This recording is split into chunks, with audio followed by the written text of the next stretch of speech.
স্বরাষ্ট্র উপদেষ্টা মোহাম্মদ জাহাঙ্গীর আলম চৌধুরী জানিয়েছেন, র্যাপিড অ্যাকশন ব্যাটালিয়নের নাম পরিবর্তনের সিদ্ধান্ত নিয়েছে অন্তর্বর্তী সরকার। নতুন নাম হবে স্পেশাল ইন্টারভেনশন ফোর্স SIF। আজ সচিবালয়ে কোর কমিটির সভা শেষে এই সিদ্ধান্তের কথা জানান তিনি।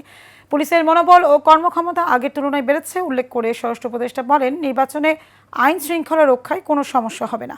বিস্তারিত নূর মোহাম্মদ ভুঁইয়ার রিপোর্টে।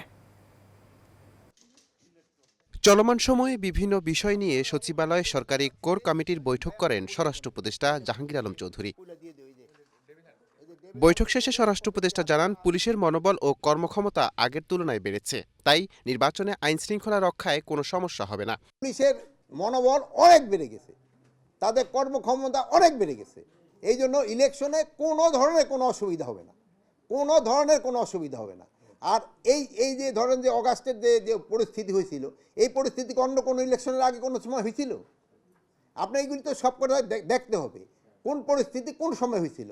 এই পরিস্থিতির সাথে মিলে যদি দেখেন, আমরা এবার ইলেকশনটা খুবই ভালোভাবে করতে পারব। এছাড়া বৈঠকে র্যাপিড অ্যাকশন ব্যাটালিয়ন র্যাবের নাম পরিবর্তনের সিদ্ধান্তের কথা জানান স্বরাষ্ট্র উপদেষ্টা।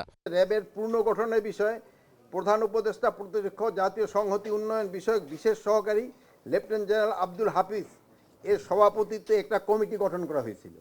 এই কমিটি র্যাবের যে নূতন নাম, আজকে থেকে এটা নূতন নাম করা হচ্ছে স্পেশাল ইন্টারভেনশন ফোর্স SIF, এটা সুপারিশ করেছে এবং মাননীয় প্রধান উপদেষ্টা এটা অনুমোদন দিয়েছে।